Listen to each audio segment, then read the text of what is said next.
அது ஒரு ஒரு ஞானம் அது, விமர்சன அறிவு, மக்களுக்கு நல்ல ஒரு கூர குடுக்கக்கூடிய ஒரு ஒரு ஒரு பயிற்சி இதெல்லாம் தெரியும். ஆனா கல்வி என்பது ஒரு பொது சொத்து அப்படின்றதையும் நம்ம வந்து புரிஞ்சு வச்சிருக்கிறோம். 30 ஆண்டுகளுக்கான கல்வி திட்டத்த வந்து முன் வச்சிருக்கிறது தான் வந்து இங்க ஒரு ஆபத்தான விஷயமா இருக்கு. அப்படி என்ன அர்த்தம்னாக்கா, நம்ம புரிஞ்சுக்க வேண்டியது, இனி வருங்காலங்கள்ல 30 ஆண்டுகளுக்கு இந்துத்துவ அரசு தான் வந்து இனிமே வந்து ஒன்றிய அரசாக இருக்க வேண்டும் என்று அவர்கள் திட்டமிட்டு பணிபுரிகிறார்கள். நாங்கள் எல்லாம் இதற்கு முன்னாலேயே வந்து எல்லா ஒப்பந்தங்களிலும் இன்டர்நேஷனல் லெவல்ல வந்து கையெழுத்து போட்டாச்சுன்ட்டார். ஸோ அந்த ஒப்பந்தப்படி இனிமே வந்து uh a education will be treated as a commodity only. நீங்க வந்து காசு குடுத்து தான் வாங்கணும். Nothing comes free. அப்படின்ற அது என்னைக்கு ஞாபகம் இருக்கு. Nothing comes free professor. It is a commodity you have to pay for it. NITI ஆயோக்ன்னு ஒண்ணு ஏற்கனவே சொல்லியிருக்கிறாங்க. நிதி ஆயோக்ன்றது வந்து ஒரு ஒரு அறிக்கை குடுத்தாங்க. முன்னாலேயே. அந்த அறிக்கையில வந்து அறிக்கை இல்ல. அது ஒரு ஒப்பந்தம். அந்த ஒப்பந்தம் என்னன்னாக்க, முதலீடாக பொதுவா அரசு நிதி என்பது கல்விக்காக அதிகரிப்பது என்பது விரயமான விஷயம். கல்விக்காக பணம் செலவு பண்றது வந்து வேஸ்ட். இனிமேல் செய்யக்கூடாது. இது பார்த்தா தெரியும் உங்களுக்கு. சென்னை பல்கலைக்கழகத்தில சம்பளம் இல்ல. மதுரை காமராஜ் பல்கலைக்கழகத்தில 4 மாதங்களாக சம்பளம் குடுக்கப்படல. ஏன்னு கேட்டாக்க, அரசாங்கமும் கூலா சொல்றாங்க. நீங்க வந்து நிதியை வந்து உருவாக்குற பொறுப்பை வந்து எடுத்துக்கணும். உங்களுடைய நிதி சுமையை வந்து நீங்க தான் சுமக்கணுன்றாங்க. இவங்க இந்த சுமைய வந்து மாணவர்கள் மீது தான் வந்து ஏற்றி வைக்கிறார்கள். நோ ஃபீ ரெஸ்ட்ரிக்ஷன்ற ஒரு ஒரு ஒரு பழக்கத்தை கொண்டு வருகிறார்கள். சட்டப்படி அப்படி கிடையாது. அப்படி வந்துருச்சுனாக்க, கிராமப்புறத்தில் இருக்கக்கூடிய ஏழை எளிய மக்களுக்கு உயர்கல்வியில் நல்ல ஒரு பாடத்திட்டத்தில படிக்கிறதுன்றது சாத்தியப்பாடே இல்லாத அளவிற்கு ஆகிவிடுகிறது. ராமர பத்தி பேசுறோம்னா, ராமர் என்று ஒருவர் இருந்தாரா என்பதை பத்தி விவாதம் கிடையாதுங்க. இப்ப ராமர் இருந்தார்ன்னு ஒத்துக்கிட்டேன். ஆனா அவர் ஒழுங்கா இல்லன்ற விவாதம் தான் வருது இப்போ. கிருஷ்ணர் என்று ஒருத்தர் இருந்தார்ன்றத பத்தி விவாதம் இல்ல.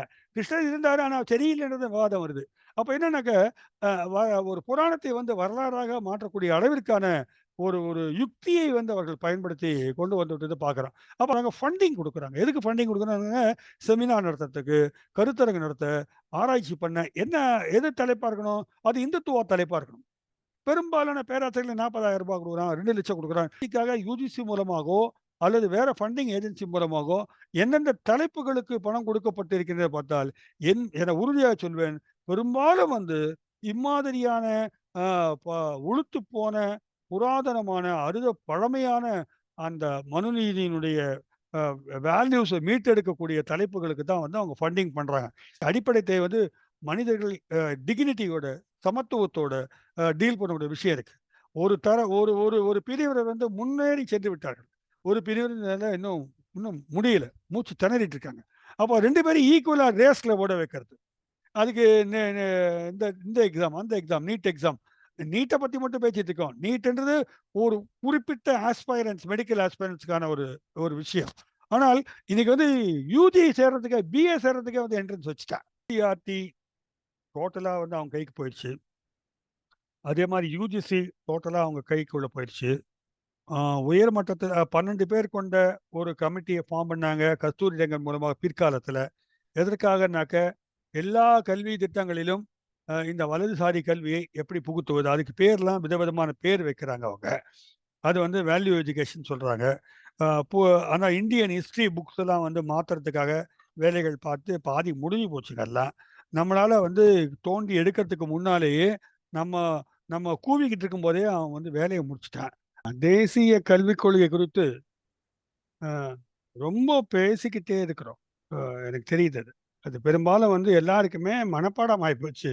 முற்போக்கு தளத்திலே பணிபுரிகின்ற தோழர்கள் அனைவருக்குமே, அது ஒரு நல்ல ஒரு வாய்ப்பாடு போல இன்னைக்கு சொல்லுவாங்க. தூக்கி எறிந்தா கூட உடனடியாக சொல்லக்கூடிய வரிசையான விஷயங்கள்லாம் இருக்கு. இது கொள்கை அளவில நம்ம பேசிக்கிட்டே இருக்கோம். ஆ பிராக்டிகலா என்ன நடக்குதுன்றத வந்து நம்ம பார்க்க வேண்டிய அவசியம் இருக்கிறது என்று அதை பற்றியும் பேச விரும்புகிறேன். அதனால சுருக்கமாக அந்த கொள்கை பரப்பு விஷயத்தையும், பிராக்டிகலாக என்ன விஷயங்கள் நடக்குதுன்றத பத்தியும் நான் வந்து I would like to a a communicate. ம ஒரு கல்வின்றது வந்து நம்ம ஊர்ல ஒரு பெரிய எதிர்பார்ப்போட இருந்தது. சுதந்திர போராட்டம் முடிஞ்ச உடனே, இந்த நாடே படிச்சு எல்லாரும் முன்னுக்கு வந்துருவாங்க, எல்லாருமே அறிவாளி ஆயிருவாங்கன்லாம் கற்பனை பண்ணோம். அதுல வந்து அப்படிலாம் ஒண்ணும் நடந்துறல.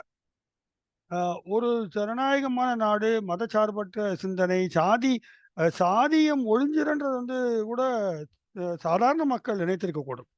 அ சாதியம் கூட படிப்பு மூலம் ஒழிச்சிடலான்னு. ஆனா எதுவுமே நடக்கல. மாறாக மோசமா தான் ஆயிருக்குதுன்னு பார்க்குறோம். அப்ப இந்த கல்வி என்பது என்ன என்பது பற்றிய புரிதல் நம்ம எல்லாருக்குமே இருக்கு. கல்வி என்பது ஒரு ஒரு ஞானம் அது, விமர்சன அறிவு. மக்களுக்கு நல்ல ஒரு குடுக்கக்கூடிய ஒரு ஒரு ஒரு பயிற்சி. இதெல்லாம் தெரியும். ஆனா கல்வி என்பது ஒரு பொது சொத்து அப்படின்றதையும் நம்ம வந்து புரிஞ்சு வச்சிருக்கிறோம். கல்வின்றது வந்து அ இப்போ வந்து ஒரு ஒரு விஷயம் இதுதான். அதுல முதல்ல புரிஞ்சுக்கிறத நான் பார்க்குறேன். ஒரு இளையராஜா அவர்கள் வந்து ஒரு திடீர்னு ஒரு வழக்கு போட்டாரு. இந்த இசை பாடல் பாடுறவங்கலாம் வந்து என்னுடைய பாட்ட எடுத்து ரைட்ட யூஸ் பண்றாங்க. அவங்க பணம் குடுக்கணும்னு சொன்னார். ராயல்டி. அ அது சரிதான் அது. ஆனால் இந்த கல்விய பொறுத்தவரைக்கும் யாரு கண்டுபிடிச்சாங்க? யாரு இந்த கல்வியெல்லாம் உருவாக்கினாங்க? வெறும் சிலர் அப்படி ஒரு பேட்டர்ன் ரைட்ஸ்லாம் இல்லாத ஒரு ஒரு ஞான குவியல் தான் வந்து கல்வி. அத தான் எடுத்து இன்னைக்கு விற்பனை பண்ணிக்கிட்டு இருக்காங்க. அவங்கவங்க சிலபஸா போட்டு, நீங்க எழுதி வச்சுட்டு போயிருப்பீங்க. அத அவங்க பாடமா ஒர்க் பண்ணிட்டு இருக்காங்க. இப்ப கல்வி என்பது மக்களுடைய பொதுச்சொத்து ஃபர்ஸ்ட்டு. அரசு அதை பாதுகாக்க வேண்டிய கடமையை பெற்றிருக்கிறது என்பதை இந்த புரிதலோடு, அ அ இன்னும் சில பொலிட்டிக்கலான ஒரு அண்டர்ஸ்டாண்டிங் எப்படி வேணும் கல்வி பற்றி, அப்படின்றதையும் நான் சொல்ல விரும்புறேன். அ இது பத்திலாம் பேசும்போது மார்க்ஸ் அண்ட் எங்கெல்ஸ் வந்து இது குறித்து சொல்லியிருக்கிறாங்க. எந்த சகாப்தத்திலும் அதிகாரமிக்க கருத்துக்களாகத்தான் ஆளும் வர்க்கத்தின் கருத்துக்கள் தான் வந்து கல்வியில் வந்து புதைக்கப்படுகின்றன. அதுல சொல்லி தரப்படுது. ஆளும் வர்க்கம் எந்த கருத்தை சொல்லணும்னு நினைக்குதோ, அதுதான் வந்து கல்வி மூலமாக, பொது கல்விகள் மூலமாக அவங்க பரப்புறாங்க அப்படின்றாங்க. கல்வி என்பது வந்து பெரும்பாலும் ஒரு காலத்துல ஆளும் வர்க்கத்துக்கு மட்டும் இருந்தது. இப்போ எல்லாருக்குமானதாக ஆக்க முயற்சிகள் நடக்கின்றன. அப்படி ஆகும்போது கூட, அந்த அந்த உற்பத்தி சக்திகள், அந்த உழைப்பாளிகள் வந்து ஆளும் வர்க்கத்துக்கான உழைப்பாளிகளாக மாறுவது எப்படி என்பதை சொல்லிக் கொடுப்பது தான் பொதுவாக முதலாளித்துவ கல்வியினுடைய இதுவா இருக்கு. அடிப்படை நோக்கமாக இருக்கிறது. இது நமக்கு தெரிஞ்ச விஷயம் தான். இப்போ நம்ம தேசிய கல்விக் கொள்கை அப்படின்ற ஒரு விஷயத்துக்கு வந்துட்டோம்னாக்க, அ அதுல அ உங்களுக்கு தெரியும் கிட்டத்தட்ட அ பிஜேபி பொறுப்பேற்ற உடனே அ ஸ்மிருதி இராணி அவர்கள் வந்து கல்வி அமைச்சரா போட்டாங்க. அப்போ அவங்களோட வந்து கிட்டத்தட்ட 11 ஆர்எஸ்எஸ் அமைப்புகள் தொடர்ந்து உரையாடலை மேற்கொண்டார்கள். ஒரு 11 அமைப்புகள் வந்து இந்த இந்த இந்த சான்ஸ்கிரிட் ச ச நெறைய பெயர்கள் இருக்கின்றன. அது பின்னால கூட பார்த்துக்கலாம். அ அந்த சிக்ஷா பச்சாவோ ஆந்தோலன், சமஸ்கிருத பாரதி, அகில பாரதிய வித்யார்த்தி பரிஷத், வித்யா பாரதி, பாரதிய சிக்ஷான் மண்டல், இந்த மாரிலாம் அவங்க வெவ்வேறு பேர்ல ஒரு பொது நிறுவனங்களை வந்து வைத்திருக்கிறார்கள். அ அது அவங்க எல்லாருமே வந்து தலைமை வந்து இவங்கள பார்த்து பேசுனாங்க. அப்போ அந்த சந்தர்ப்பத்தில ஞாபகம் இருக்கும். சுப்பிரமணியம் கமிஷன் ஒரு கமிஷன போட்டாங்க. உயர்கள் இந்த இதுக்காக தேசிய கல்விக் கொள்கையை வரையறுப்பதற்காக சுப்பிரமணியம் கமிஷன் வந்து ஒரு டாக்குமெண்ட்ட தயார் பண்ணி குடுத்தாங்க.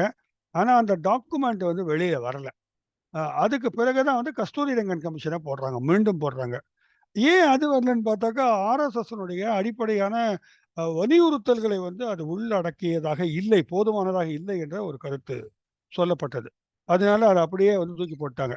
அ அப் இப்படித்தான் அப்ப என்னன்னாக்க இவங்க ஒரு திட்டமிட்டு வேலை பார்க்குறாங்க.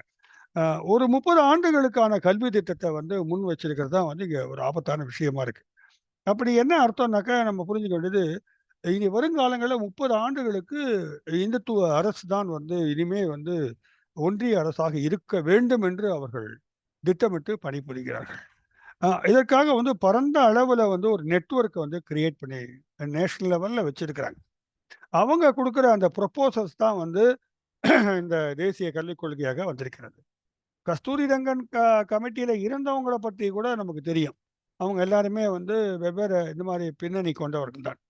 ஆனால் எனக்கு ஒரு சந்தேகம் இருக்கிறது. இந்த ஹோல் டாக்குமெண்ட்ல முதல்ல 400 பக்கங்கள் வந்து அப்புறம் அப்படி சுருக்கி கிருக்கி ஒரு 66 முக்கியமான பக்கங்களா கொண்டு வந்தாங்க. இந்த டாக்குமெண்ட் கூட எழுதப்பட்டது வந்து ஒரு சில தனி நிறுவனங்களாலோ, அல்லது அமைப்புகளாலோ தான் வந்து இது வந்து உருவாக்கப்பட்டிருக்க வேண்டும் என்ற சந்தேகம் எனக்கு இருக்கிறது. அந்த வகையில தான் வந்து அதாவது வந்து ஒரு இந்துத்துவ தேசிய கல்விக் கொள்கை மட்டுமல்ல, ஆ இந்துத்துவா நம்ம பேசிக்கிட்டே இருக்கிற ஒரு வேளையில, அவங்க வந்து இன்னொரு வேலைய பார்க்குறாங்க. பண்பாட்டு புகுத்தல் அல்லது அதுக்கு மேலாதிக்கம்ன்றத தவிர்த்து, கார்ப்பரேட்டுகளுக்கான அ முக்கியமான கல்வி கொள்கையாக அதை வந்து மாற்றி விட்டார்கள் என்பதுதான் நம்ம அதிர்ச்சியோட பார்க்குறோம். இந்த வகையில தாங்க இப்ப நான் வந்து இந்த இந்த என்னுடைய ப்ரப்போசல் என்னுடைய பேச்ச வந்து வைக்கிறேன். இருந்தாலும் மிகச் சுருக்கமான பேச்சாகத்தான் இருக்க விரும்புகிறேன். என்றால் இது எல்லாருக்கும் தெரிந்த விஷயமாக கருதுவதால். அ இப்ப கல்வி என்பது ஒரு அடிப்படை மனித உரிமை என்ற தளத்திலிருந்து இந்த கொள்கையை வரையறுக்காமல், கல்வின்றது ஒரு அடிப்படையான ஹியூமன் ரைட்ஸ்ன்னு யாரும் பார்க்கல. அது ஒரு சலுகையாகவே இங்கு கருதப்பட்டு வந்திருக்கிறது. ஏதோ மக்களுக்கு குடுக்குற சலுகையாகத்தான் அது கருதப்பட்டு வருகிறது. 2வது வ இல்ல வசதி உள்ளவங்க வந்து விலை குடுத்து வாங்கிக்கிற ஒரு கமாடிட்டியாக இது மாறிவிட்டது. தோழர் குறிஞ்சி அவர்கள் சொன்னது போல வந்து இது ஒரு கமாடிட்டியா மாத்திட்டாங்க. ஒரு அனுபவத்தை நான் வந்து ஷேர் பண்ண விரும்புறேன். ஆ நான் கல்லூரியிலே முதல்வராக இருந்தேன். அதுக்கு முன்னால சில பொறுப்புகள்ல இருந்தேன். அப்போ வந்து பெங்களூர்ல ஒரு கூட்டம் நடத்தினாங்க. அப்போ முரளி மனோகர் ஜோஷி இருந்த காலகட்டம் அது. அது என்னன்னாக்க இன்டர்நேஷனலைசேஷன் ஆஃப் இந்தியன் எஜுகேஷன் அப்படின்ற ஒரு தலைப்புல அது நடத்தினாங்க. அதுக்கு முதல்வர் தான் போனேன். இல்ல கல்லூரியினுடைய தாளாளர் போவாங்க. அது என்ன யாரும் இல்லாம நான் ஆர்வத்தினால நான் போனேன். என்ன பார்க்கலான்னு என்ன அனுப்பிச்சு வச்சாங்க. அதுல வந்து கிட்டத்தட்ட 30க்கும் மேற்பட்ட வைஸ் சான்சலர்ஸ் இருக்கிறாங்க. மந்திரிகள் இருக்காங்க. அவங்க எல்லாரும் கீழ உட்கார்ந்தாங்க. மேல டாப் அஃபிஷியல்ஸ் உட்கார்ந்திருந்தாங்க. அவங்க டிக்ளேர் பண்ண இதெல்லாம் தான் வந்து நாங்க வந்து ஒப்பந்தத்தில் கையெழுத்திட்டிருக்கிறோம். இனி வருங்காலங்களில் கல்வியானது இப்படித்தான் இந்த டைரக்ஷன்ல போகும்ன்னு சொல்லும்பொழுது, எனக்கு ரொம்ப ஷாக் ஆயிருச்சு. எல்லாமே வந்து எல்லா உரிமைகளும் பறிக்கப்பட்டு, தனியார் மயமாக ஒட்டுமொத்தமாக மாத்துகின்ற ஒரு போக்காக தெரிந்தது. கேள்வி கேட்கிறவங்க கேட்கலானாங்க. நான் கை உயர்த்தி கேள்வி கேட்டேன். இது அநியாயமா இருக்குன்னு கேட்டபோது அவர் கேட்டாரு, "நீங்க வந்து கண்டிப்பாக நிர்வாகியா இருக்க முடியாது." நீங்க யாருன்னு கேட்டார். நான் ஒரு ஆசிரியர். ஆ இது நீங்க கேட்கிற கேள்வி சரிதான். ஆனால் இந்த இதெல்லாம் இனிமே கேட்க முடியாது. ஏனென்றால், நாங்கள் எல்லாம் இதற்கு முன்னாலேயே வந்து எல்லா ஒப்பந்தங்களிலும் இன்டர்நேஷனல் லெவல்ல வந்து கையெழுத்து போட்டாச்சுன்ட்டாரு. ஸோ அந்த ஒப்பந்தப்படி இனிமே வந்து uh a education will be treated as a commodity only. நீங்க வந்து காசு குடுத்து தான் வாங்கணும். நத்திங் கம்ஸ் ஃப்ரீ அப்படின்ற அது என்னைக்கும் ஞாபகம் இருக்கு. Nothing comes free professor. It is a commodity. You have to pay for it அப்படின்னாரு. அதுதான் வந்து அ அதிலிருந்தே ஆரம்பத்திலிருந்தே இதற்கான அதிகாரிகள், அதுக்கான ஃப்ரேம் ஒர்க்ல அ க 30 ஆண்டுகளாகவே அது ஒர்க் பண்ணிட்டு இருக்கிற மாரி எனக்கு ஒரு ஒரு ஒரு பிரமை கூட இருக்கலாம். அப்படி நான் யோசிக்கிறேன் அத. அப்போ உலகத்தரம் வாய்ந்த கல்வி நிறுவனங்களை உருவாக்க வேண்டும் என்ற ஒரு முழக்கத்தை குடுத்தாலும் கூட, இவங்களால வந்து அனைவருக்கும் தரமான கல்வி என்ற முழக்கத்தை வைக்க முடியல. அனைவருக்கும் கல்வின்ற வார்த்தை இருக்குது. தரமான கல்வி, சமமான கல்வி வந்து கண்டிப்பாக கொடுக்க இயலவில்லை, கொடுக்க மாட்டாங்கன்றது தான் நமக்கு அதுல தெரியுதுங்க. அ இந்த சந்தர்ப்பத்தில நான் இன்னொரு விஷயத்தை சொல்ல விரும்புறேன். அ ஒரு முறை வெளிநாடு செல்லக்கூடிய வாய்ப்பு கிடைத்து, பாஸ்டன் ஏர்போர்ட்ல வரும்பொழுது, அங்க வந்து அங்க தான் பிரின்ஸ்டன் யூனிவர்சிட்டிலாம் இருக்கு. அந்த ஏர்போர்ட்ல வந்து கிட்டத்தட்ட பெரிய பெரிய ஆளுயர மெட்டல் பெயிண்டிங்ஸ்லாம் வச்சிருக்கிறாங்க. அந்த ஒரு நபரை பற்றி. எல்லாமே விஞ்ஞானிகள், அறிவுஜீவிகள் இவங்க எல்லாம் யாருன்னு பார்த்தா கிட்டத்தட்ட 30க்கும் மேற்பட்டவர்கள் நோபல் பரிசு பெற்றவர்களாக இருக்கிறார்கள். என்னங்க இதுன்னு கேட்டேன். எல்லாமே எங்க ஊர் யுனிவர்சிட்டில நோபல் பரிசு வாங்கினவங்க. அந்த 30 பேருமே. அது பெருமைப்படுத்துவதற்காக நாங்க வச்சிருக்கிறோம் நாங்க. அ அப்போ எனக்கு அந்த நோபல் பரிசினுடைய பற்றி கேள்விக்குறிகள் அப்புறம் இருக்கட்டும். ஒரு பல்கலைக்கழகம் வந்து கிட்டத்தட்ட ஒரிஜினல் திங்கிங்கா இருக்கக்கூடிய 30 பேராசிரியர்களை உருவாக்கி இருக்குதுன்னு பெருமைப்படும்பொழுது, நம்ம நாட்டினுடைய நிலைமை என்ன? கல்வியினுடைய வடிவம் என்னன்றது தான் இங்க கேள்விக்குறி. அப்ப இங்க ஒரிஜினலான ஒரு ஒரு ஒரு ஒரிஜினலான திங்கிங் வராம, இவர்கள் ஒரு ஒரு ரோபோக்களை அறிவு கூர்மை கொண்ட ரோபோக்களை ஒருவேள உருவாக்க விரும்புகிறார்களோ! என்பதுதான் வந்து இங்க தெரியுது.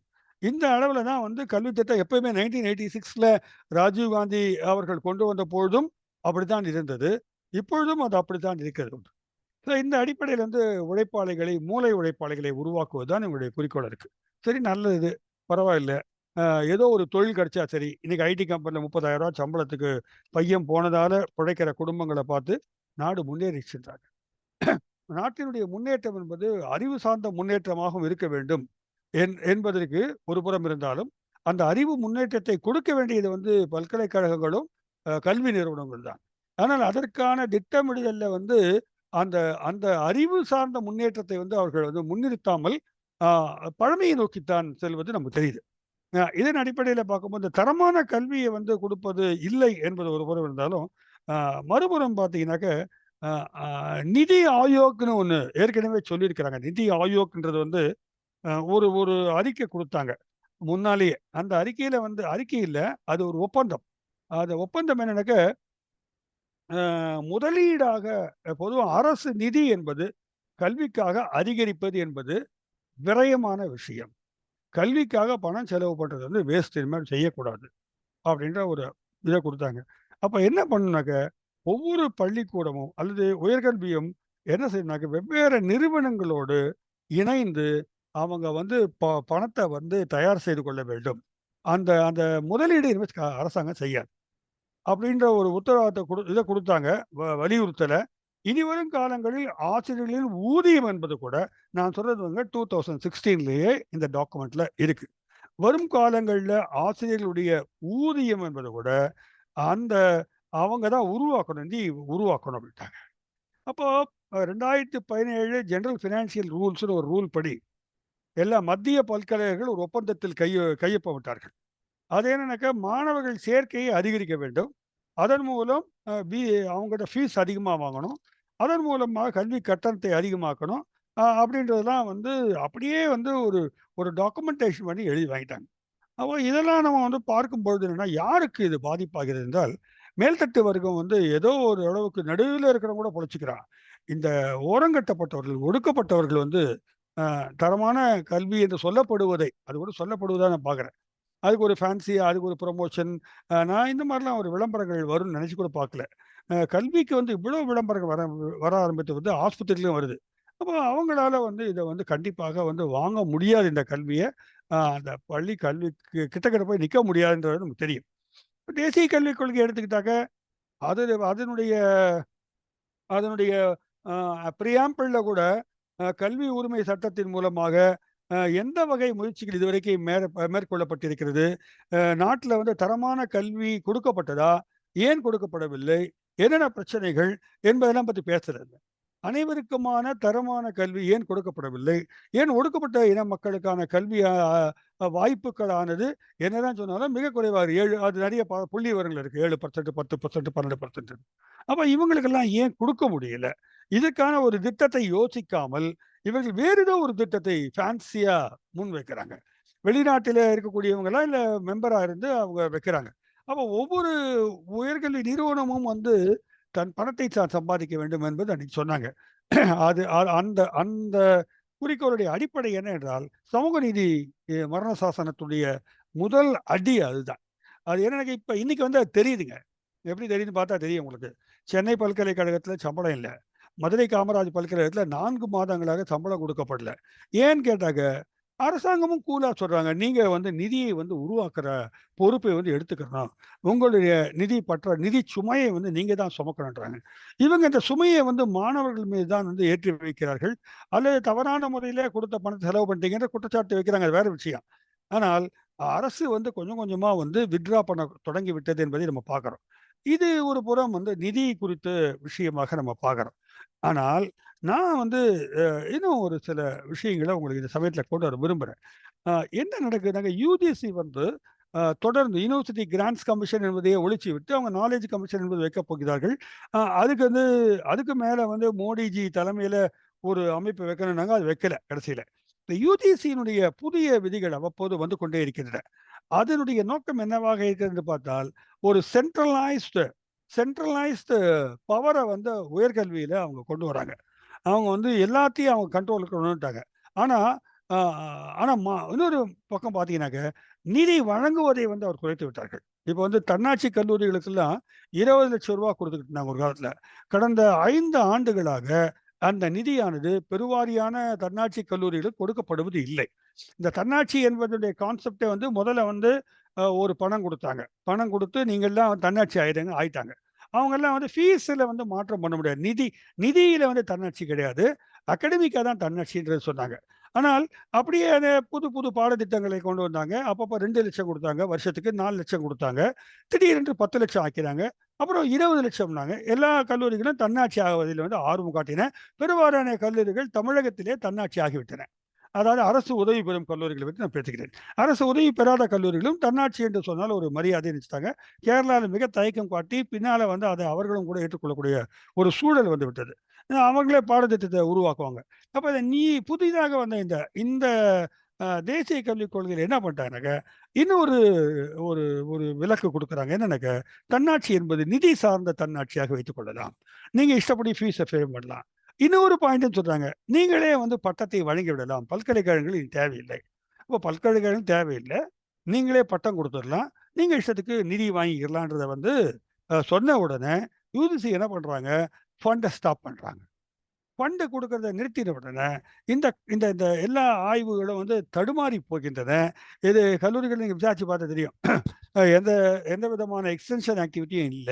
யுஜிசின்னு சொல்லிட்டு இருப்பாங்க. கட்டுப்பாடுக்கு மட்டும் யுஜிசி ஒர்க் பண்ணுது. ஆ கண்ட்ரோல் பண்ணுது. ஆனால் நிதியில வந்து அவங்க வந்து ஃபுல்லா கட் பண்ணிட்டாங்க. அப்ப நிதி இல்லாத ஒரு சூழ்நிலையில கல்லூரிகள் எல்லாம் அதிகபட்சமான ஒரு ஒரு ஒரு ஃபீஸ் வாங்க வேண்டிய கட்டாயத்துக்கு வருகின்றன என்று பார்க்கிறோம். அப்ப என்ன பண்றாங்க? நோ ஃபீ ரெஸ்ட்ரிக்ஷன்ற ஒரு ஒரு ஒரு பழக்கத்தை கொண்டு வருகிறார்கள். சட்டப்படி அப்படி கிடையாது. அப்படி வந்துருச்சுனாக்க, கிராமப்புறத்தில் இருக்கக்கூடிய அ ஏழை எளிய மக்களுக்கு உயர்கல்வியில் நல்ல ஒரு பாடத்திட்டத்தில படிக்கிறதுன்றது சாத்தியப்பாடே இல்லாத அளவிற்கு ஆகிவிடுகிறது. இது ஒரு புறம். இன்னொன்று பார்த்தீங்கன்னாக்க, பண்பாட்டு ரீதியாக அவங்க வந்து ஏற்கனவே வந்து சொல்லிட்டாங்க. நான் காமசூத்திராலேருந்து ஆரம்பிச்சு நமக்கு தெரியும். அவங்க வந்து நாலந்தா பல்கலைக்கழகம் மாறி இருக்க வேண்டும். மரபு சார்ந்த கல்வி என்ற ஒரு வார்த்தையை பயன்படுத்தி, அதுவும் இந்திய மரபு மிகச்சிறந்த மரபு அதுதான் குடுக்க போறோம்ன்னு, அதாவது வரலாற்றுக்கும், சரித்திரத்திற்கும், வரலாற்றுக்கும், புராணத்திற்கும் வித்தியாசப்படுத்த முடியாமல், இன்னைக்கு நம்மளே கூட நம்புற அளவுக்கு சூழல் போய்க் கொண்டிருப்பதை பார்க்கிறேன். அ ர இப்ப ராமர பத்தி பேசுறோம்னா, ராமர் என்று ஒருவர் இருந்தாரா என்பதை பத்தி விவாதம் கிடையாதுங்க. இப்ப ராமர் இருந்தார்ன்னு ஒத்துக்கிட்டேன். ஆனா, அவர் ஒழுங்கா இல்லன்ற விவாதம் தான் வருது இப்போ. கிருஷ்ணர் என்று ஒருத்தர் இருந்தார்ன்றத பத்தி விவாதம் இல்ல. கிருஷ்ணர் இருந்தாரு. ஆனா சரியில்லைன்றது விவாதம் வருது. அப்ப என்னன்னாக்க, அ வ ஒரு புராணத்தை வந்து வரலாறாக மாற்றக்கூடிய அளவிற்கான ஒரு ஒரு யுக்தியை வந்து அவர்கள் பயன்படுத்தி கொண்டு வந்துவிட்டத பார்க்கிறோம். அப்ப அதன் சார்பாக வரக்கூடிய அந்த மனுநீதியினுடைய அந்த சாரங்கள் எல்லாம் அ ந நல்லா நல்லா பட்டி பார்த்து டிங்கரிங் ஒர்க் பண்ணி, அத மாடலா வந்து உள்ள திணிக்கிற வேலைய பார்க்க ஆரம்பிச்சுட்டாங்க. இது எப்படி செய்யறதுன்னு பார்த்தாக்க, முக்கியமாக இதுதான் நான் ரொம்ப ஆபத்தான விஷயமாக கருதுகிறேன். உங்களுக்கு தெரியும், இந்தியன் கவுன்சில் ஆஃப் ஐசிஎம்ஆர் இருக்கிறது. மெடிக்கல் சயன்ஸ் இருக்குது. ஐசிஎஸ்எஸ்ஆர் இருக்குது. சோசியல் சயன்ஸ் ரிசர்ச் இருக்குது. ஐசிபிஆர் இருக்குது. Indian council of philosophical research. இப்படி நிறைய மேல இருக்கக்கூடிய இந்த ரிசர்ச்‌க்காக ஃபண்ட் பண்ணக்கூடிய அ நிறுவனங்கள் எல்லாம் வந்து இருக்கிறது. எல்லாமே இந்த டெல்லியில தான் இருக்குது. அதனுடைய தலைவராக யார போடுவோம்னா, பெரும்பாலும் வந்து பெரும் பங்களிப்பு அளித்த பேராசை பெருமக்கள், அ நல்ல ஆய்வாளர்கள் வந்து இருப்பாங்க. ஆனா, இப்ப இந்த எல்லா நிறுவனங்களிலுமே வந்து வலதுசாரி சிந்தனை கொண்டவர்களை மட்டுமே வந்து உறுப்பினர்களா ஆக்கியிருக்கிறாங்க. அதே மாதிரி என்சிஇஆர்டியினுடைய புத்தகம் எழுதுவது என்பதும் கூட வலதுசாரி மக்களால் வந்து நிரப்பப்பட்டு விட்டது. யுஜிசியினுடைய வைஸ் சேர்மனும் வந்து பார்த்தீங்கன்னா, தமிழகத்தைச் சேர்ந்தவர் நினைக்கிறேன் அவரு. அவரும் கூட தீவிர வலதுசாரி தன்மையோடு தான் பேசிக் கொண்டிருக்கிறார். அப்போ இது இதுதான் அவங்களுடைய பேட்டர்ன். டோட்டலா எல்லா நிறுவனங்களிலும் வந்து இந்த வலதுசாரி தன்மை கொண்டவர்கள சேர்த்துடுறாங்க. வலதுசாரியா நீங்க இல்லன்னா கூட, நீங்க டெம்ப்ட் ஆறீங்க. உங்களுக்கு ஒரு சேர்மன் போஸ்ட் தராங்க, ஒரு செக்ரட்டரி போஸ்ட் தராங்க, ஒரு வேற ஏதோ போஸ்ட் தராங்க. அதற்காக நீங்க அதுக்குள்ள போயிடுறீங்க. போனோனே நெத்தியில ஒரு பட்டைய வச்சுக்கிறீங்க. இல்ல அவன் கையில கால்ல விழுறீங்க. அதே மாதிரி வந்து எல்லா பல்கலைக்கழகங்களிலும் ஆட்சிக் குழுக்கள்ல வந்து கவர்னர் மூலமாக 2 பேர் அப்பாயிண்ட் பண்ணலாம். ஆட்சிக்குழுன்றது சிண்டிகேட்ல. அது கவர்னர் என்ன பண்றாரு, ஆஸ் யூசுவல் எல்லா இடத்துலயும் அவங்க கவர்னர் இருக்கிறதுனால, பெரும்பாலும் வந்து அவங்க ஆட்கள அவர் வந்து நியமிக்கிறாரு. இல்லன்னா கூட நம்ம ஆட்களே என்ன பண்றாங்க, நல்ல சந்தன பொட்டுலாம் வச்சுக்கிட்டு போய், நானும் இந்துத்துவா சேர்ந்தவன் தான் வந்து கையில விழும்போது, அப்படிதான் வந்து தமிழகத்தில நெறைய சிண்டிகேட் மெம்பர்ஸ் வந்து ஆயிருக்கிறாங்க. சிண்டிகேட்லேருந்து அப்புறம் வைஸ் சான்சலர் ஆறதுக்கு அவங்க ட்ரை பண்றாங்க. சிண்டிகேட்டுக்குள்ள போயிட்டா என்ன அர்த்தம்னாக்க, பாடத்திட்டங்கள் மத்த எந்த விஷயம் வந்தாலும் அவங்க உள்ளுக்குள்ள வந்து திணிக்க முடியும். இது ஒரு புறம் நடக்கிறது. இன்னொன்னு இந்த ஃபண்டிங் பத்தி சொல்லும்போது ஐசிபிஆர், ஐசிஎம்ஆர், ஐசிஹெச்ஆர் வரலாற்று ஐசிஹெச்ஆர்ல அவங்க பூந்துட்டாங்க. இந்தியன் சயன்ஸ் காங்கிரஸ்ல உள்ள வந்துட்டாங்க. அதனால தான் அங்க போய் உளறிட்டு இருக்காங்க எல்லாரும். விஞ்ஞானங்களே வந்து புராண கதைகளை எல்லாம் வந்து அறிவியலாக முன்வைக்கிற தன்மை வந்து ஒரு ஜெனரேஷன் வந்துருச்சுங்க. நல்லா யோசிச்சு பாருங்க. இப்போ நீங்க எனக்கு தெரியல. இங்க பெரும்பாலும் 60க்கும் மேற்பட்ட வயது கொண்டவர்கள் இருக்கிறான். அடுத்த ஜெனரேஷன்ல இருக்கிறது கன்சர்ன் இருக்கிறாங்களான்னு டவுட்டா இருக்கு. இங்க இருக்கக்கூடிய இளைஞர்களுடைய வந்து எண்ணிக்கை வந்து மிக சொற்பமாக இருக்கிறது. பெரும்பாலும் வந்து ஆயிரக்கணக்கான பேர் ஐடி காலேஜ்லயும், இன்ஜினியரிங் காலேஜ்லயும் படிச்சுக்கிட்டு இருக்காங்க. அவங்களுடைய சிந்தனை போக்குகளுக்குள்ள வந்து ஒரு ஒரு கிரிட்டிக்கல் ரிஃப்ளெக்ஷன் வந்து குடுக்குற பாடத்திட்டம்ன்றது ஸ்கூல்லயும் கிடையாது. அமைப்பும் கிடையாது. போலீஸ் ஸ்டேஷன் மாரி தான் ஸ்கூல் இருக்குது. அதிகார அமைப்பா தான் வந்து கல்லூரிகள் இருக்கு. எந்த கல்லூரியிலயும் வந்து மாணவர்களுடைய அ கருத்துக்கள வெளிப்படுத்தக்கூடிய, விவாதிக்கக்கூடிய அளவிற்கு எதுவும் கிடையாது. அந்த அளவிற்கு வந்து ஜேஎன்யூ இருந்துச்சு. அத கூட காலி பண்ணி விட்டாச்சு. எல்லா இடத்து கல்வி பலத்த வந்து கைப்பற்றி விட்டார்கள் என்பது வந்து நான் வந்து ரொம்ப அச்சத்தோடு அத பார்க்கிறேன். அப்ப என்ன பண்றாங்க? ஃபண்டிங் குடுக்குறாங்க. எதுக்கு ஃபண்டிங் குடுக்குறாங்க? செமினார் நடத்துறதுக்கு, கருத்தரங்கு நடத்த, ஆராய்ச்சி பண்ண. எது தலைப்பா இருக்கணும்? அது இந்துத்துவா தலைப்பா இருக்கணும். பெரும்பாலான பேராசிரியர்கள் ரூ. 40,000 குடுக்குறான், 2,00,000 குடுக்குறான். நான் பெரும்பாலான இன்விடேஷன்ஸ்லாம் பார்க்குறேன். எனக்கு வருது. என்ன கூட கால் பண்ணுவாங்க. அப்ப என்ன பண்றாங்க, இவங்க நம்ம ஊர்ல தெரிஞ்ச யோகா அப்படின்றத மட்டும் எடுத்துட்டு போறாங்க. ஆனா, அவங்க இன்னும் கொஞ்சம் வரலாற்றை திருப்பக்கூடிய இப்ப ஒரு ஒரு ஹரப்பானுடைய வரலாறு என்பது வேறு. இவங்க சொல்லக்கூடிய புராணம் அவதாரத்துடைய புராணம் என்பது வேறு. ஆனா, அது சம்மந்தமா ராமாவதாரம் பத்தி டிஸ்கஷன் பண்றதுக்காக அங்கங்க வந்து லட்சக்கணக்கான பணம் வந்து கொடுக்கப்படுகிறது. ஆராய்ச்சிக்காக ஒரு கேள்விய நம்ம எழுப்பலாம் ஆர்டிஐல. ஆராய்ச்சிக்காக யுஜிசி மூலமாகவோ, அல்லது வேற ஃபண்டிங் ஏஜென்சி மூலமாகவோ எந்தெந்த தலைப்புகளுக்கு பணம் கொடுக்கப்பட்டிருக்கின்றதை பார்த்தால், என உறுதியாக சொல்வேன். பெரும்பாலும் வந்து இம்மாதிரியான அ ப உளுத்துப் போன, புராதனமான, பழமையான அந்த மனுநீதியினுடைய அ வேல்யூஸ மீட்டெடுக்கக்கூடிய தலைப்புகளுக்கு தான் வந்து அவங்க ஃபண்டிங் பண்றாங்க. அப்போ டோட்டலா வந்து இது வந்து உள்ளுக்குள்ள இப்படி ஒர்க் பண்ண ஆரம்பிச்சுட்டாங்க. பாடத்திட்டங்களிலேயும் வந்து சீர்திருத்தங்கள் வந்து மேற்கொள்ளப்பட்டு விட்டன. பாடத்திட்டங்கள் நெறைய மாறிக்கிட்டே வருது. அ வரலாறுலாம் வந்து சிதைக்கப்பட்டு விட்டது நமக்கு தெரியும் அதெல்லாம். இப்ப இதுல என்ன கேட்டுருக்கணும், நான் என்ன கேட்கிறேன், ஸ்கில் டெவலப்மென்ட்ன்னு ஒரு வார்த்தைய கொண்டு வராங்க. Skill development okay. Skill development வேண்டான்னு யாரும் சொல்லல. ஆனா எந்த மாதிரியா ஸ்கில் டெவலப்மென்ட்? யாருக்கான ஸ்கில் டெவலப்மென்ட்? இந்த ஸ்கில்லயே நெறைய டிஃபரெண்ட் ஸ்கில்ஸ் இருக்கு. ஒரு அனலிட்டிக்கல், கிரிட்டிக்கல் ரிஃப்ளெக்ஷன், ஒரிஜினல் திங்கிங்ன்றது ஒரு ஸ்கில் தான். அது யாருக்கு கொடுக்கப்படுகிறதுனா, அது உயர்தட்டு மக்களுக்கு கிடைக்குது. எப்போதாவது இந்த எஸ்சி, எஸ்டி மக்கள் வந்து எவ்வளோ தூரம் வந்து அவங்க ஸ்கில் டெவலப் ஆயிருக்காங்க? எவ்வளோ தூரம் வந்து அவங்களுடைய பங்களிப்பானது அறிவு தளத்தில இருக்கிறது பத்தி ஸ்டடி பண்ணீங்களா?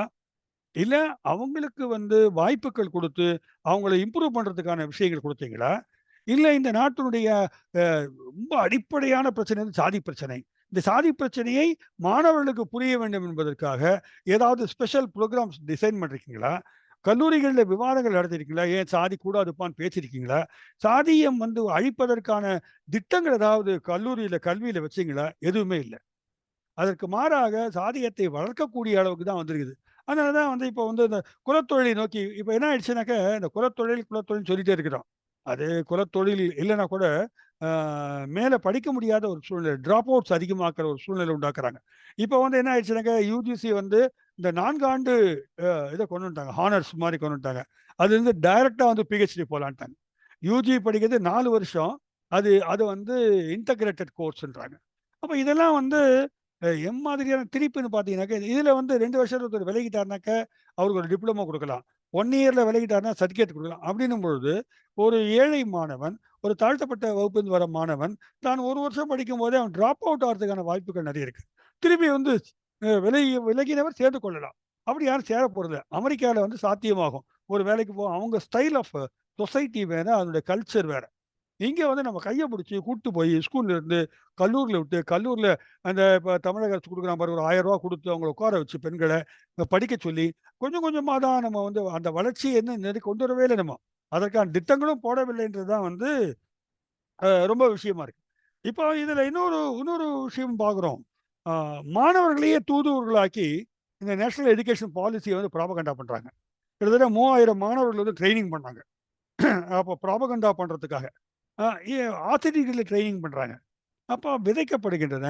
இது வந்து டீப்பான ஒரு உண்டாக்குது. அ அ ஒடுக்கப்பட்டவருடைய இன விடுதலை பற்றிய பாடங்கள் கிடையாது. ஒடுக்கப்பட்டவர்கள் எப்படி விடுதலை பெற வேண்டும் என்பதற்கான சிந்தனையை வந்து அதுல வைக்கிறதில்ல.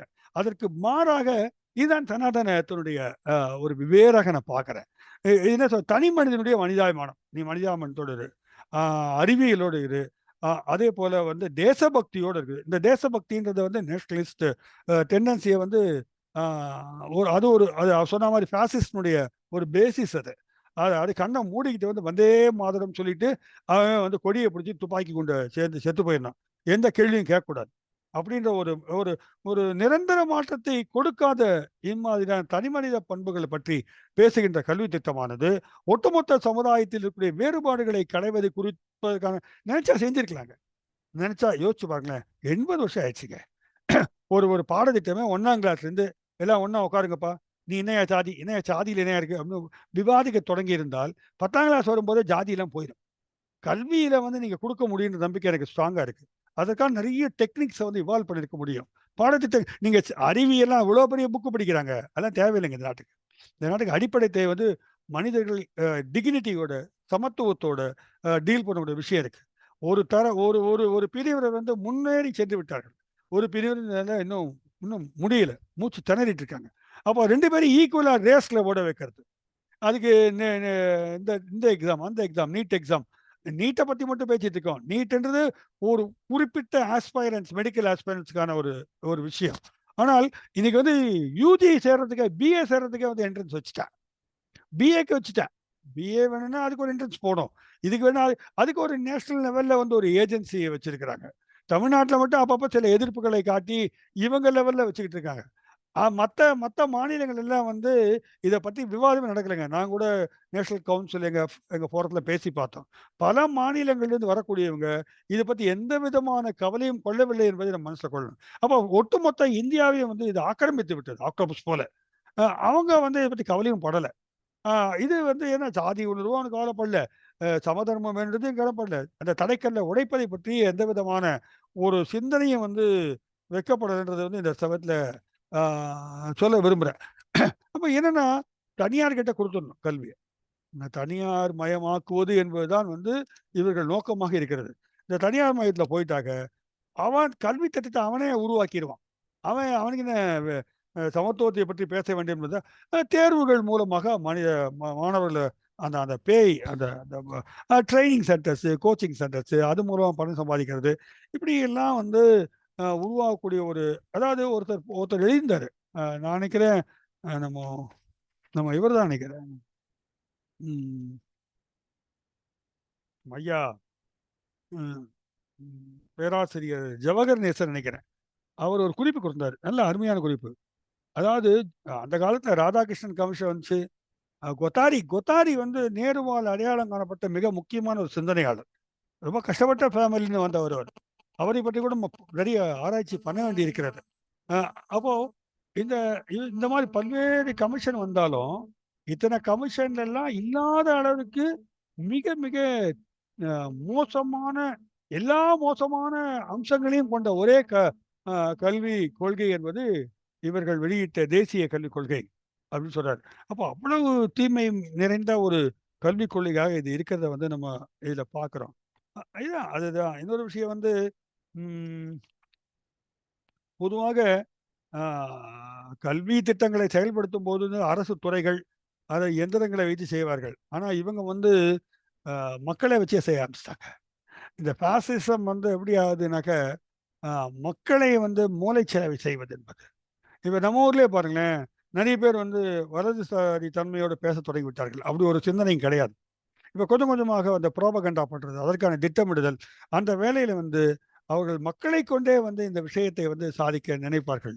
அ அந்த ஓ ஓ அவங்க குடுக்குற அந்த அந்த மிகப்பெரிய சவுண்ட் வந்து இவர்களை வந்து மயக்குகிறது.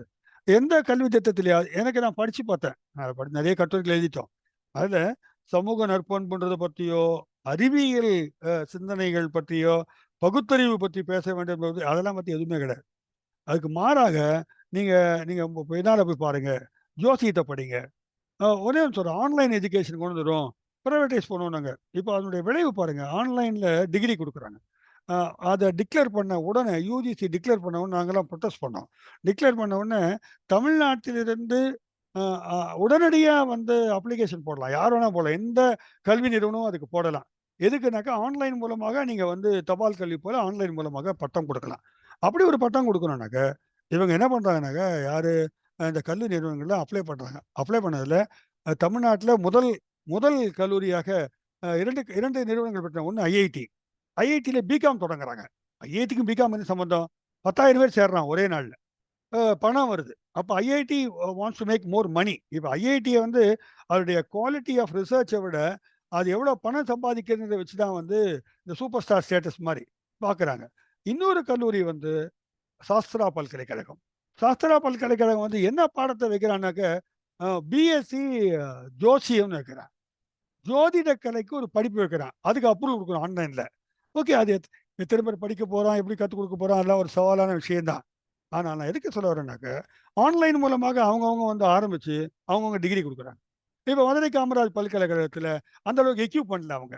அவங்களால அவங்களுடைய போஸ்டல் கல்வி, அஞ்சல் வழி கல்வியானது தோல்வி அடைந்து மிக அதல பாதாளத்தில் விழுந்து விட்டது. ஆனா 3 மாவட்ட போஸ்டல் கல்வி வந்து 3 மாவட்டம், 4 மாவட்டம் தான் நடத்த முடியும். ஆன்லைன் கல்விய உலகெங்கும் நடத்தலாம். உலகத்தில் இருக்கிற வேற பல பல்கலைக்கழகங்கள் ஆன்லைன் எஜுகேஷன் நடத்திக்கலாம். அப்படி ஒரு பெரிய ஒரு வணிக அ லெவலுக்கு நெட்வொர்க் கிரியேட் பண்ணிட்டாங்க. 2வது எல்லாம் இந்த கம்ப்யூட்டர் சயன்ஸ் அது இதுன்னு பேர போடுறது தான்.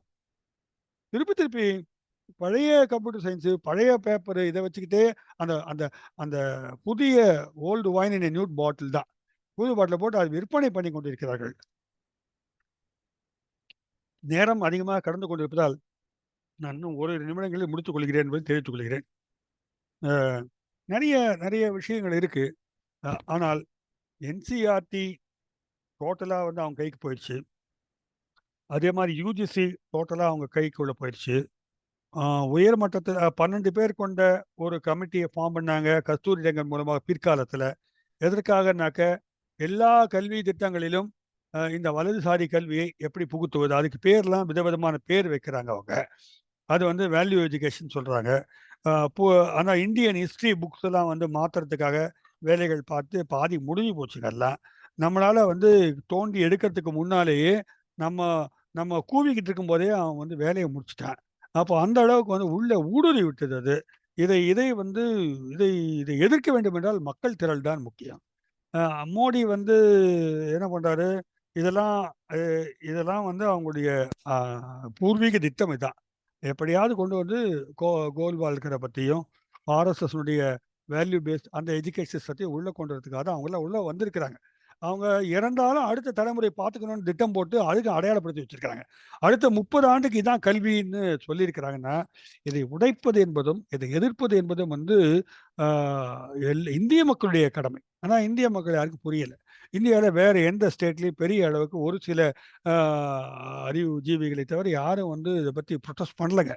தமிழகத்தில் மட்டும் தான் இதற்கு வந்து மொழியின் அதுவும் கூட தமிழகத்திலிருந்து ஏற்பட்ட மொழி சார்பாக தான் இருந்தது. இந்த இந்த ப ப மக்கள் குறிப்பாக ஒடுக்கப்பட்ட மக்களுக்கு வந்து இந்த கல்வி உரிமை மறுக்கப்படுகிறது. அவர்கள் இனிமே வந்து உள்ள முடியாது. பணம் இருக்கிறவங்க தான் முடியும். அவர்களுக்கான ஸ்பெஷல் அட்டென்ஷன் இந்த கல்வி திட்டத்தில எதுவும் இல்ல.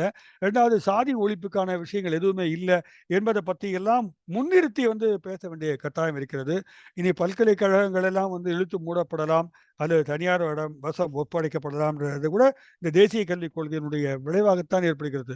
எந்த பல்கலைக்கழகமும் மூடப்படக்கூடாது. அதற்கு நிதி ஒதுக்க வேண்டும். நிதி ஒதுக்கிட்டு போ வேண்டியதானேன்னு கேட்டாக்க, ஐயா குருஜி அவர்கள் சொன்னது போல, அது 6% பிச்சை எடுத்துக் கொண்டிருக்கிறோம். 30 ஆண்டுகளாக. அது இன்று வரை வந்து நிறைவேறவில்லை என்றதா அப்ப நெறைய அளவிற்கு கேள்வி கேட்க வேண்டியிருக்கு. எல்லா கட்சிகளுக்கும் டிமாண்ட் பண்ண வேண்டியிருக்குது. எல்லா கட்சியிடம் தொடர்ந்து உரையாடல் நடத்த வேண்டியிருக்கு. நம்ம அந்த மாரி ஒரு உரையாடல் களமே நம்மகிட்ட இல்லாம இருக்கு. நம்முடைய தர்ணாக்கள், போராட்டங்கள் எல்லாம் ஏதோ ஒரு சிலைக்கு கீழயோ, ஒரு ஒரு ஒரு இடத்திலயோ நடக்குதே தவிர, அந்த கல்வியாளர்களுடன் அல்லது கல்வி செயல்பாட்டாளருடன் அரசோட ஒரு உரையாடல் தேவைப்படுகிறது. அதற்கான அழுத்தம் தர வேண்டியதா இருக்கிறது. அவர்களுக்கும் சில புரிதல்களை உண்டாக்க வேண்டியதா இருக்கு. தமிழகத்தை பொறுத்தவரை சொல்கிறேன். அவங்கள பிஜேபி பொறுத்தவரைக்கும் அப்படிலாம் இல்ல. நாங்க வச்சது தான் சட்டம் இதுதான் சொல்லிட்டாங்க. இதற்கான மாபெரும் ஒரு போராட்டம் தமிழகத்திலிருந்து முன்னெடுக்க வேண்டிய அவசியமும், அது இந்தியா முழுக்க போராட வேண்டிய கட்டாயமும் இருக்கிறது. இல்லன்னா இந்த இந்த எலக்ஷன் முடிஞ்ச பிற்பாடு எப்படி போகும்னு நான் யோசிச்சு பார்த்தேன்.